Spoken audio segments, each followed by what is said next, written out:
12 ugly things seniors do as they age that no one tells you. Have you ever felt the sting of silence, the kind that settles in when the phone stops ringing, when invitations grow scarce, when the warmth of companionship starts to fade? It doesn't happen overnight. At first, it's easy to assume that life just gets busy, that people are preoccupied with their own problems. But then the quiet lingers. Days pass without a visit, messages go unanswered, and a question starts to creep in. Did I do something wrong? Aging isn't just about gray hair or aching joints. It's about the habits, sometimes subtle, sometimes unintentional, that shape relationships over time. Some strengthen bonds while others unknowingly push people away. The good news? It's never too late to recognize these patterns and make a change. And number 10, that's the one that surprises most people because by the time they see it, the damage is already done. So if you want to keep your connection strong and avoid the loneliness that so many face later in life, stick around. This could change everything. Before we begin, tap the like button and subscribe for more life-changing insights on thriving after 60. Now, let's dive in. One can't do without realizing it. The great philosopher Epictetus once said, "It's not what happens to you, but how you react to it that matters." Life has never been perfect and every generation has faced its share of hardships. But as we age, it's easy to slip into the habit of seeing only what's wrong and forgetting to appreciate what's still right. I remember an old man from my childhood, Mr. Grayson. He used to sit on his porch every evening, grumbling about the world. "Kids these days have no respect," he'd say. "Things were better back when I was young. People listened at first out of politeness, but over time they stopped stopping by." His words, instead of inviting conversation, pushed people away. Years later, I found myself doing the same thing. There was a time when I was known at Joe's Diner. Every morning, I'd sit at my usual booth, sip my black coffee, and chat with the regulars. But slowly I noticed something. People stopped sitting with me. Conversations grew shorter. The waitress no longer lingered to ask about my day. At first, I blamed them. People are too busy these days. No one respects their elders anymore. Then, one morning, I overheard something that stopped me cold. A young man at the counter asked the waitress, "What's with that old guy? He always looks miserable." She sighed and said, "That's Mr. Harold. Used to be a good man to talk to, but now everything's a complaint. Nothing makes him happy." That hit me hard. Had I really become like Mr. Grayson, the man I once pitied? That night I sat with my thoughts. Had I been pushing people away without even realizing it? Had my constant frustration with the world made me blind to what was still good? The next morning I did something different. Instead of my usual grumbles about my aching knees or how things used to be, I started the day with a smile. When the waitress came by, I said, "You know, this coffee reminds me of the mornings I used to spend with my late wife. Strong, warm, and exactly what I need." She smiled. "That's nice to hear, Mr. Harold." The next day a regular sat at my booth again, and little by little the world opened up to me once more. Complaints are easy, but they don't bring people closer. If I had one piece of advice, it's this: for every complaint, add something good. Balance frustration with appreciation. Tell me, have you ever caught yourself complaining too much? What's one small way you bring positivity into your daily conversations? Let's talk in the comments. I'd love to hear your thoughts. 2. Neglecting personal appearance and hygiene. The great poet Ralph Waldo Emerson once said, "The only person you are destined to become is the person you decide to be." But what happens when we stop deciding? When we let ourselves fade into the background, convinced that no one notices us anymore? There was a time when I believed appearance was for the young. After all, what did it matter if my hair went uncombed, or if I wore the same baggy clothes every day? I wasn't trying to impress anyone, but what I didn't realize was that it wasn't about them, it was about me. Margaret was once the kind of woman who turned heads when she walked into a room, not because she was flashy, but because she carried herself with a quiet confidence, her hair neatly styled, her blouse ironed, her perfume leaving just a hint of lavender in the air. But after her husband passed, something changed. At first it was small things. She skipped her usual trips to the salon, then stopped wearing her favorite lipstick. Who was she dressing up for, anyway?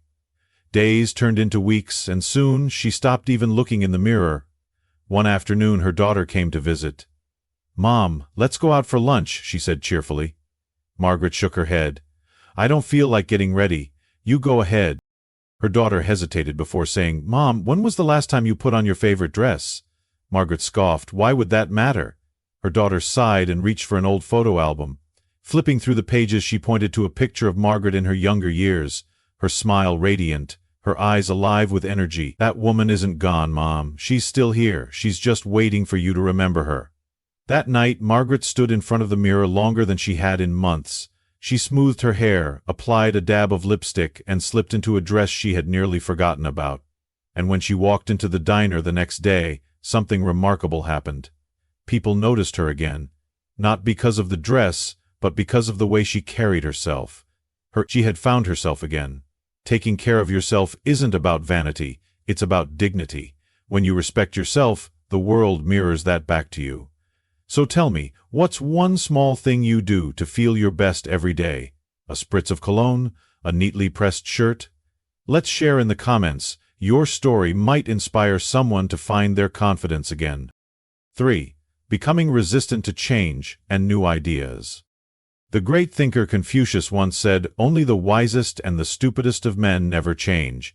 Life is constantly changing, yet as we grow older, it's easy to cling to what we know. New technology, shifting social norms, unfamiliar ways of doing things, they can feel overwhelming, so we resist, dismiss, or scoff at them. But here's the truth. Resisting change doesn't stop the world from moving forward. It only leaves us behind. I learned that lesson the hard way. For most of my life, if you wanted to reach me, you picked up the phone and called. That's how it worked. Simple, no fuss. But one day I noticed something. The calls were getting fewer and farther between. My grandkids, who used to call every Sunday, barely rang anymore. My daughter, always busy, would send short, confusing texts instead of calling. It frustrated me. What happened to real conversations? One evening I grumbled about it to my friend Joe. "Kids these days don't talk anymore, it's all texting and apps. I don't have time for all that nonsense." Joe chuckled. "That nonsense is how they communicate now, Rob. Maybe it's not them who changed, maybe it's you who hasn't kept up." I wanted to argue, but something about what he said stuck with me. Later that night I sat alone in my quiet house, staring at my silent phone. And then it hit me. Had I shut the door on my own family without realizing it? The next morning I did something I never thought I would. I asked my granddaughter to teach me how to text. She was thrilled. She showed me how to send photos, use emojis, and even video chat. At first it felt awkward, but then something amazing happened. I started hearing from them again. A simple "Good morning, Grandpa" text. A photo of my great-grandson's first soccer game. A short video of my daughter cooking dinner. The kind of moments I had been missing. All because I refused to adapt. Change isn't the enemy, isolation is. Staying open to new ideas, whether it's technology, hobbies, or new ways of thinking, keeps you connected to the world.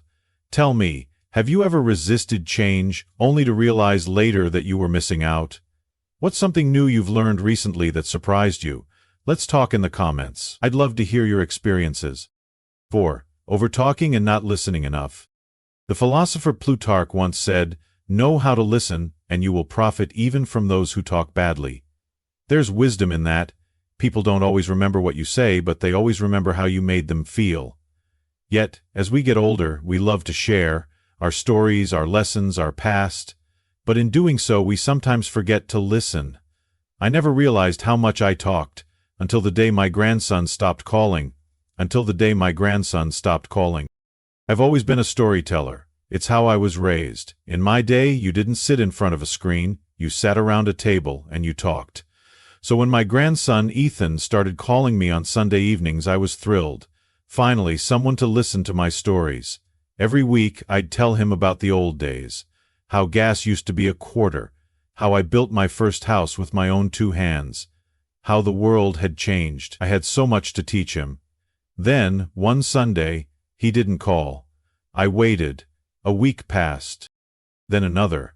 Finally, I called him myself. "Ethan, everything okay? Haven't heard from you in a while." There was hesitation on the other end before he sighed. "Grandpa, I love talking to you, but I feel like I never get to say anything." I opened my mouth to argue, but then I thought about it. Had I ever asked him about his life? Had I ever really listened? That night I made a decision. The next time he called, I wouldn't start with a story. I'd start with a question. Conversations should be shared experiences, not lectures. When we listen, we learn. When we ask, we connect. Tell me, have you ever caught yourself talking too much? What's a question you love to ask to keep a conversation balanced? Let's discuss in the comments. I'd love to hear your thoughts. 5. Rejecting help and pushing people away. The old Cherokee saying goes, "The strength of the pack is the wolf, and the strength of the wolf is the pack." It means that even the strongest among us need others. Yet, for some reason, when we age, we begin to believe that accepting help is a weakness. I learned the hard way that refusing help doesn't make you stronger, it just makes you lonelier.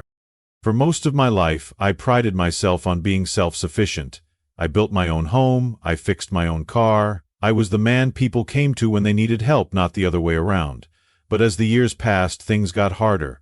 My hands weren't as steady, my knees didn't move as fast. I still insisted on doing everything myself, though. I wasn't some helpless old man. One afternoon, I went to the grocery store, like I always did. My cart was heavy, and by the time I reached my car, my arms were shaking. Just as I was about to load the bags into my trunk, a young man walked by and smiled. "Sir, need a hand with that?" Without thinking, I snapped, "No, I've got it." He hesitated. "You sure? Looks like a lot." I forced a laugh. "Son, I've been doing this since before you were born." He nodded politely and walked away.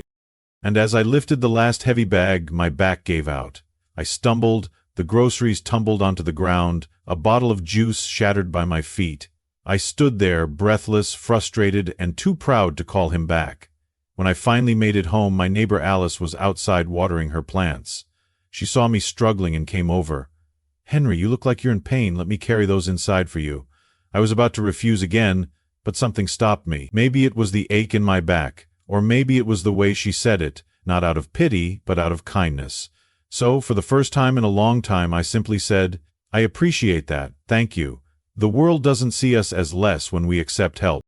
It sees us as human. When we push people away, thinking we're protecting our independence, we're really just building walls that isolate us. Since that day, I've learned something important. Accepting help isn't a sign of weakness, it's a sign of trust. How often do we refuse a helping hand out of pride? How many times have we missed a moment of connection because we didn't want to seem weak? Tell me, have you ever struggled to accept help? Or maybe you've been on the other side, offering help to someone who wouldn't take it. How did it feel? Let's talk in the comments, because sometimes the greatest strength is knowing when to lean on others. 6. Holding on to clutter and the past. The great Stoic philosopher Seneca once wrote, "Every new beginning comes from some other beginning's end." Yet, as we grow older, we struggle to let go, not just of things, but of the memories attached to them. We keep old clothes that no longer fit, gifts from people long gone, and stacks of papers, thinking, "I might need this someday." But what if clinging to the past is keeping us from truly living in the present? I learned that lesson the day I had to say goodbye, not to a person, but to a house full of memories. For 50 years, my home was my world. It was where I raised my children, celebrated anniversaries, and sat on the porch with my husband Frank, watching the seasons change. But when Frank passed, the house grew quieter. At first, I told myself I was keeping everything for the memories. His old work boots by the door, untouched.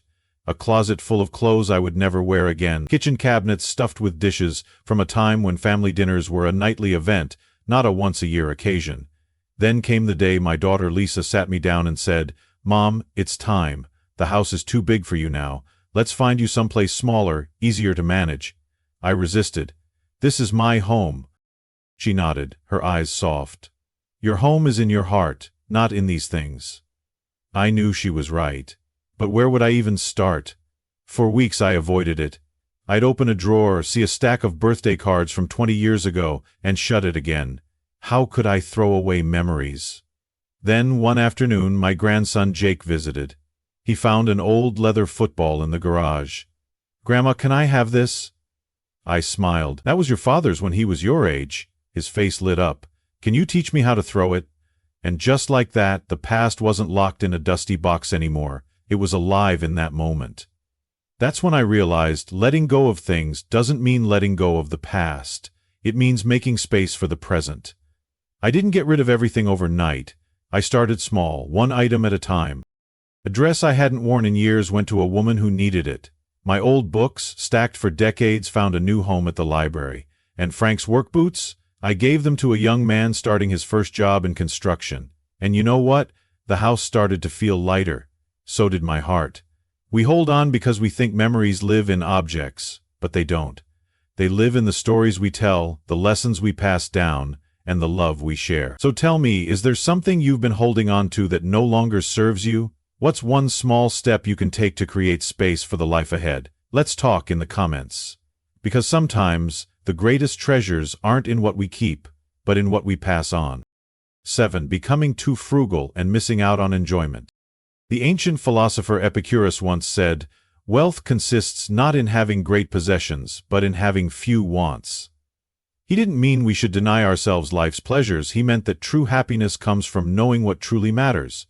But for many of us who grew up during tough times, spending money, even on joy, feels reckless. We save for one day, without realizing that one day isn't guaranteed. Learned that lesson from my best friend Tom. Tom and I met in the Navy when we were barely 20. He was a planner, always thinking ahead, always saving for something bigger. One day, he used to say, "I'll travel the world, I'll eat the best steak money can buy, I'll finally enjoy life." But Tom never did. Decades passed and we both built lives for ourselves.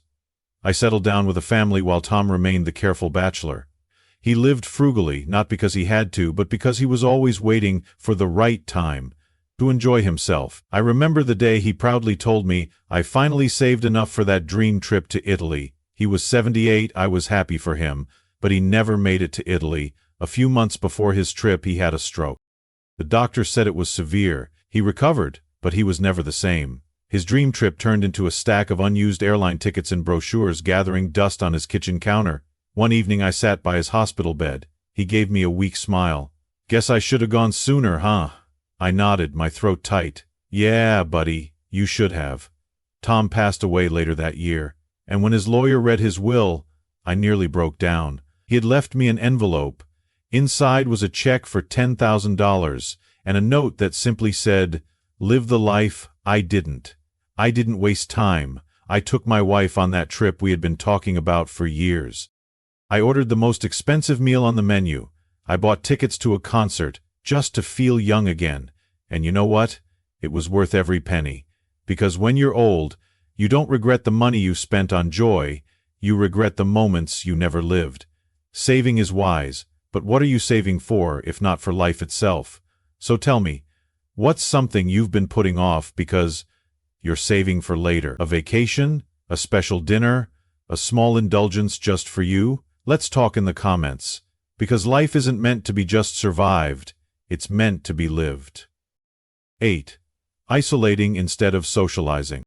The philosopher Aristotle once said, "Man is by nature a social animal. We are not meant to live in solitude, we thrive in connection. Yet, as we age, some of us pull away. We stop calling, we stop visiting. We tell ourselves that people are too busy, that they don't need us anymore. But I'll tell you this, loneliness isn't something that happens to you. It's something you let happen." I learned that lesson from my neighbor Jack. Jack was the kind of man who always had a story to tell. Years ago, his porch was the gathering place of the neighborhood. Every evening you'd find him sitting in his old rocking chair, chatting with passers-by, waving at kids riding their bikes, and swapping jokes with the mailman. But after his wife, Claire, passed, something changed. At first, he kept the tradition alive. He still sat on the porch, still waving, but as the weeks passed, the rocking chair stayed empty longer and longer. I'd see him glance out the window sometimes, watching the world move on without him. But when I knocked on his door, he'd just shake his head. "I don't feel like company today." Days turned into months. The lively man who once filled the block with laughter had faded into the background. No more waves, no more jokes. Then one afternoon, a little girl from down the street knocked on his door. She held a small plate of cookies. "Mom said you might like these," she said, her big brown eyes hopeful. Jack hesitated, but something in that child's innocent kindness broke through the walls he had built. He took the plate. "Thank you, sweetheart." And for the first time in months he stepped outside. That evening, I saw something that made my heart lift. Jack was back on his porch. The next day he waved at me, And a week later, he invited me over for coffee. He confessed, "I thought no one needed me anymore." I shook my head. "Jack, people don't stop needing you, but if you disappear they might think you want to be left alone. And that's the truth. We assume others don't care when, in reality, they just don't know how to reach us. Social isolation isn't a natural part of aging, it's a choice. And the good news? You can choose differently. Start small. Call an old friend, join a book club, have coffee with a neighbor. Tell me, when was the last time you reached out to someone just to say hello? What's one step you can take to reconnect this week? Let's talk in the comments. Because life is meant to be shared. 9. Being too judgmental of younger generations. The great thinker Socrates once said, "The secret of change is to focus all of your energy not on fighting the old, but on building the new." Every generation believes their way is the best way. But time moves forward, and if we're not careful, we start resenting what we don't understand. I learned this lesson from my grandson Tyler. When I was a boy, we played outside from sunrise to sunset. We built things with our hands. We looked people in the eye when we spoke to them. Life was different then. So when I saw my grandson Tyler glued to his phone every time he visited, I didn't hold back. "You kids don't know how to have a real conversation anymore," I grumbled one afternoon as we sat in the living room. He barely looked up. "I'm listening, Grandpa." I shook my head. Back in my day, we didn't need screens to be entertained. We actually lived life. He sighed, finally setting the phone down. "Grandpa, do you even know what I'm doing on my phone?" I scoffed. "Probably wasting time." Tyler hesitated, then handed me the phone. On the screen was a video, an old black and white film clip. "I was watching this," he said. "It's a video of your Navy days that Dad showed me. I thought it was cool, so I looked up more about it." I felt my chest tighten. All this time, I had assumed he was ignoring the past, but in reality, he was learning about it in his own way. That moment changed something between us. Instead of complaining about his phone, I asked questions. "What else do you watch? What do you find interesting?" And you know what? I learned something. He wasn't just wasting time. He was connecting with the world, with ideas, even with me. The next time he came over, he smiled and said, "Grandpa, I found a documentary about World War II. Want to watch it with me?" And for the first time, instead of rejecting his way of doing things, I met him halfway. Every generation does things differently. It doesn't mean they're wrong, it just means they're walking a different path. Instead of pushing young people away, try asking, listening, and learning. You might be surprised by what you find. So tell me, have you ever judged a younger person too quickly, only to realize later that you misunderstood them? What's one way you try to connect with younger generations? Let's talk in the comments, because understanding starts with a conversation. 10. Ignoring health issues and avoiding doctor visits. The ancient Greek physician Hippocrates once said, "Healing is a matter of time, but sometimes it is also a matter of opportunity." Yet how many of us ignore the warning signs, brushing them off as just part of getting older? We think avoiding the doctor keeps us strong, but in reality, it makes us vulnerable. I learned that lesson when it was almost too late. I've always been stubborn. I grew up in a time when you didn't run to the doctor for every little ache. You toughed it out. That's what being a man meant. So when I started feeling a dull pain in my chest, I ignored it. It wasn't bad, just a tightness that came and went, probably indigestion. Then came the fatigue. I couldn't walk to the mailbox without feeling like I had run a marathon. But I told myself it was just old age. One night my daughter Emily called, "Dad, have you been to the doctor lately?" I laughed. "Doctors are for sick people, I'm fine."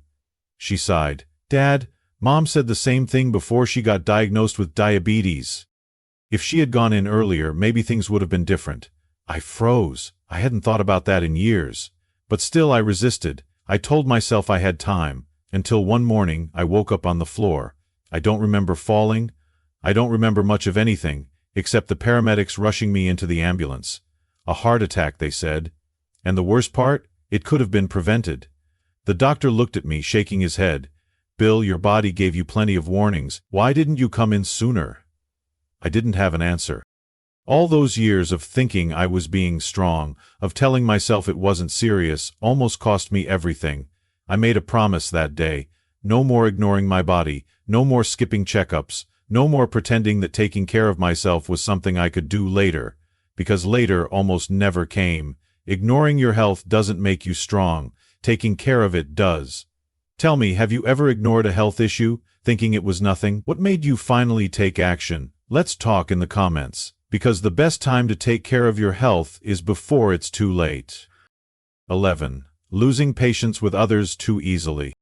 The Chinese philosopher Lao Tzu once said, "A journey of 1,000 miles begins with a single step." But what he didn't say is that sometimes that journey gets frustrating, life slows down, people make mistakes, and impatience creeps in. But the way we respond, that's what defines us. I wasn't always an impatient man, but somewhere along the way I let little things get to me, until, one afternoon, a grocery store cashier changed everything. I stood in line at the store, arms crossed, foot tapping. The young cashier fumbled with the register, his hands trembling as he struggled to scan the items. The line behind me grew longer. My frustration boiled over. "Come on, son, how hard is it to scan a few groceries?" The boy looked up, his face red with embarrassment. I'm sorry, sir, I'm new." I sighed loudly, shaking my head. I just wanted to pay and leave. Then, from behind me, an older woman tapped my shoulder. "You know," she said, "we all had a first day once." I turned back to the boy. His hand still trembled. But this time I noticed something. His eyes looked tired, anxious. And just like that, I saw myself at 16, nervously fumbling through my first job. I took a deep breath. "No rush, son, take your time." The boy gave me a grateful nod, and in that moment I realized, patience isn't just about being kind to others. It's about being kind to yourself. Every person you meet is fighting a battle you can't see. A moment of patience can change everything. Tell me, have you ever caught yourself losing patience too quickly? What helps you slow down and choose kindness? Let's talk in the comments, because sometimes a little patience goes a long way. 12. Forgetting to have fun and enjoy life. The Roman philosopher Seneca once wrote, "As long as you live, keep learning how to live." Yet, as we age, many of us stop truly living. We trade laughter for routine, adventure for caution, joy for silence. I used to think fun was for the young, but then, one afternoon, my granddaughter changed everything. One evening, my family gathered at my house for dinner. As I sat in my old recliner, sipping tea, I watched my granddaughter, Lily, twirling around the living room, music blasting from her phone. "Come dance, Grandpa," she called out, her eyes bright with excitement. I waved her off. "I don't dance anymore, sweetheart," she frowned. "Why not?" I sighed. "Because I'm too old for that nonsense." She put her hands on her hips. "Says who?" I had no answer. She reached for my hand. "Come on, just one dance." I almost refused, almost. But then, something inside me whispered, "Why not?" So I stood up. Slowly at first, awkwardly, swaying to the beat. But then something strange happened. I started to remember. I remembered the nights I used to dance with my wife in our kitchen, laughing like fools. I remembered the joy of movement, of losing myself in the music, of feeling alive, and for the first time in years, I laughed. Happiness isn't something you grow out of, it's something you choose, at any age. Tell me, when was the last time you let yourself have fun? What's one small thing you can do today just for joy? Let's talk in the comments, because life is too short to sit out the dance.